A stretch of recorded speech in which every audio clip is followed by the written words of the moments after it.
Recordemos que, bueno, ha comenzado la discusión allí en el Congreso a propósito del tema de la reforma laboral. Por ahora son las discusiones técnicas. Y atención con algo que venimos advirtiendo ya hace algunas semanas, que es, bueno, las dudas que han aparecido sobre el anexo impositivo que está incluido en la reforma laboral. Recordemos que allí hay una baja importante en las alícuotas del impuesto a las ganancias, hay bajas importantes también en los impuestos internos, pero bueno, los gobernadores están pidiendo que se les compense eventualmente la parte de la recaudación que les toca a ellos de esa rebaja del impuesto a las ganancias, y hay quienes presentan eventualmente una solución que es desdoblar el proyecto, que se apruebe solamente el capítulo de la reforma laboral y que la cuestión de los impuestos quede eventualmente para más adelante, ¿verdad? El gobierno presentó buenos números fiscales en el cierre del año 25, se conocieron el fin de semana, 1,4% de superávit fiscal en todo el año pasado, cumpliendo las expectativas y el acuerdo con el Fondo Monetario Internacional. Para este año el compromiso es un poco mayor, es 1,6% de superávit fiscal, y bueno, con la recaudación que también está sufriendo en algún punto por la caída de la actividad económica, muchos suponen que va a ser difícil para el gobierno bajar los impuestos tal como se había prometido. Así que veremos qué es lo que pasa con ese capítulo de la reforma laboral. Y a propósito de los impuestos, un tema del que hablamos también la semana pasada, parecería que el precio de los teléfonos celulares en la Argentina no necesariamente va a bajar todo lo que se había prometido, ¿no? Hablaban de rebajas entre 10 y 30%, porque el gobierno eliminó finalmente los aranceles de importación, ya lo había hecho en una primera etapa, terminó de cumplir el anuncio y quedaron en cero, es decir, ya no hay impuestos a la importación de teléfonos celulares, pero sí hay impuestos internos, está el IVA, están los ingresos brutos, la cadena de comercialización. Ayer justamente en Clarín había una nota que anticipaba que todavía en Chile y en Estados Unidos los teléfonos celulares estarán costando la mitad de lo que cuestan en la Argentina. Con lo cual el impacto obviamente de los impuestos internos, de los impuestos al consumo, evidentemente va a seguir afectando sobre todo a este sector clave, ¿no? Imprescindible. Hoy un teléfono celular es una herramienta de trabajo, no es de ninguna manera un producto de lujo, ¿verdad? Así que atención con ese tema. Y como recién nos anticipaba y nos confirmaba el Willy Blue, efectivamente el dólar quedó domado en la primera quincena de enero, con un banco central que pudo comprar muchas reservas, más de lo esperado, y a pesar de eso el dólar bajaba. ¿Por qué? Y bueno, porque hay más oferta y porque el gobierno está garantizando una ganancia interesante para los que vendan dólares y coloquen eventualmente el dinero en letras del gobierno. Piensen ustedes que el gobierno pagó la semana pasada prácticamente 45% de tasa de interés por colocaciones a 30 días en el mercado de bonos, ¿verdad? Así que bueno, hay quienes están suponiendo que esto va a profundizarse y que vamos a tener en definitiva un verano con el dólar quieto, esperando la super cosecha que se viene y los dólares del campo para el otoño. Por lo demás, bueno, también estuvo el presidente en Asunción, allí en la firma del histórico realmente acuerdo entre Mercosur y Unión Europea. Hoy vamos a hablar con un gran especialista en comercio internacional y en economía, porque bueno, el tema por supuesto no es algo que va a cambiar la vida de la noche a la mañana para la Argentina, pero es una señal importante de mediano plazo que abre muchas expectativas en materia económica, y que efectivamente se confirmó, si bien es cierto que todavía falta, ahora que el Parlamento Europeo vote, hubo una aprobación en comisión, pero el Parlamento Europeo tiene que confirmarlo. Todo indica que iría en esa dirección, y por supuesto también los parlamentos del Mercosur, los congresos del Mercosur, lo tienen que aprobar. El Milei justamente confirmó que iba a estar enviando la ratificación legislativa del acuerdo Mercosur-Unión Europea a las sesiones extraordinarias en el Congreso. Así que en febrero se trata la reforma laboral y se trata también el acuerdo Unión Europea-Mercosur.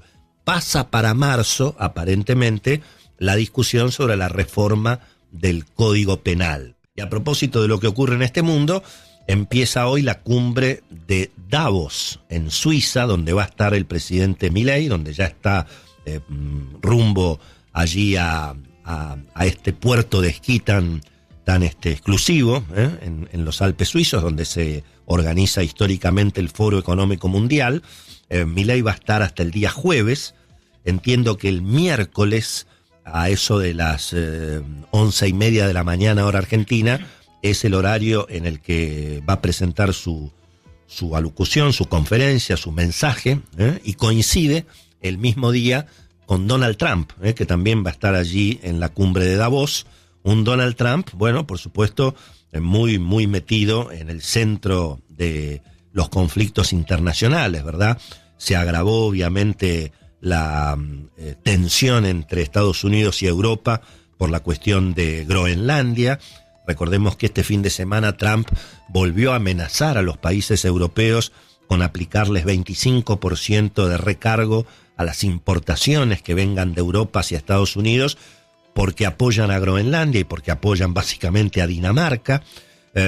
Hay países como Francia, por ejemplo, que ya están advirtiendo que hay que tomar medidas urgentes y de emergencia, enviar eventualmente tropas allí a Groenlandia. Fíjense de lo que estamos hablando, ¿verdad? Estamos hablando de Estados Unidos con Europa, dos aliados militares. A propósito de Estados Unidos, hoy es feriado, En Estados Unidos se celebra el día en el cual se recuerda a Martin Luther King, el tercer lunes de enero. Así es, todos los el tercer lunes de enero es cuando se recuerda a Martin Luther King, así que es feriado completo en los Estados Unidos. Obviamente no va a haber mercados, los mercados mundiales van a operar hoy poco a media máquina, sobre todo también Argentina, por el hecho del feriado allí en Wall Street y en todos Estados Unidos, ¿verdad? A propósito del tema económico y la agenda económica que tenemos por delante, bueno, además de obviamente el feriado, hemos visto sí que el gobierno, como decíamos la semana pasada, definitivamente le encontró la vuelta al tema del dólar, por lo menos en esta primera parte del año, ¿verdad? Porque cuál era la discusión o las preguntas o la incertidumbre que se había presentado arriba de la mesa.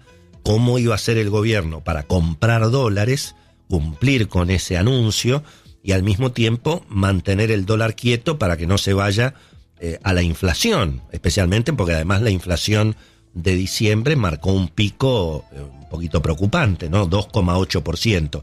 Ahí tenemos una noticia que puede ser un alivio.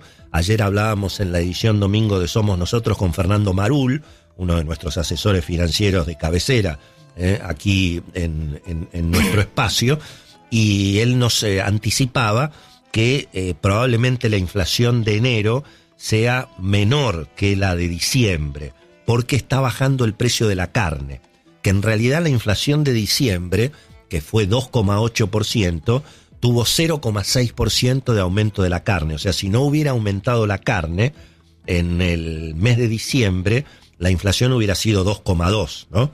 O me decís también, y sí, si Bolivia estuviera rodeado de agua sería una isla, ¿verdad? Y me está mirando Claudito Rico, sí, es verdad. Pero es importante porque aparentemente las mediciones que hubo de la primera quincena de enero mostraron que aflojó bastante, incluso hubo algo de deflación en alimentos, y eso permite inferir, suponer, anticipar que la inflación de enero estaría eventualmente más cerca de 2 que de 3. Vamos a ver, todavía faltan obviamente 15 días para que termine el mes. Pero bueno, la pregunta que había en los mercados es cómo el gobierno iba a cumplir con todo esto, ¿verdad? Y la realidad que el equipo económico, bueno, a través de un mecanismo financiero, el viejo truco del carry trade, ha logrado derrumbar el dólar. De hecho, el viernes el dólar terminó a 1.460 pesos en el Banco Nación. Había arrancado la semana el lunes pasado en 1.490, a pesar de que hubo, bueno, relativamente récord de compra de dólares por parte del gobierno. El viernes sumaron 125 millones de dólares a las reservas, así que prácticamente el gobierno compró más del doble del promedio que venía comprando todos los días, pero a pesar de eso, el dólar para abajo. ¿Por qué?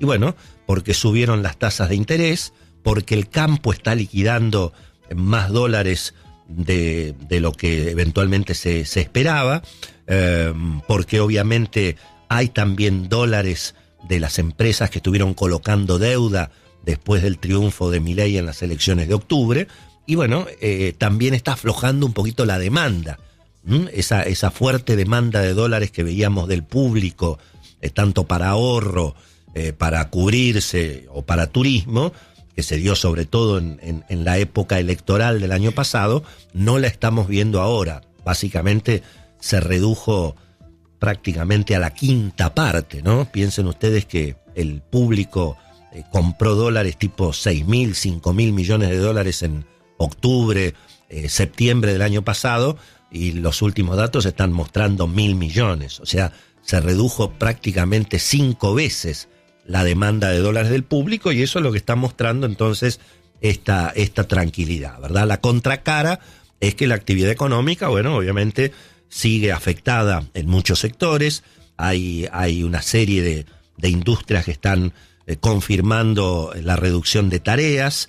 Hemos tenido incluso la noticia, por ejemplo, de General Motors y otras compañías que están obviamente manteniendo la reducción de tarea, los planes obviamente de suspensiones con pagos parciales de los salarios, todo obviamente con un escenario en el cual la inflación está, digamos, golpeando al poder adquisitivo, ¿verdad? Así que esa en alguna medida también es la contracara, y en alguna medida también la parte que frena la escalada de los precios, porque bueno, la demanda no lo puede terminar de convalidar, ¿verdad?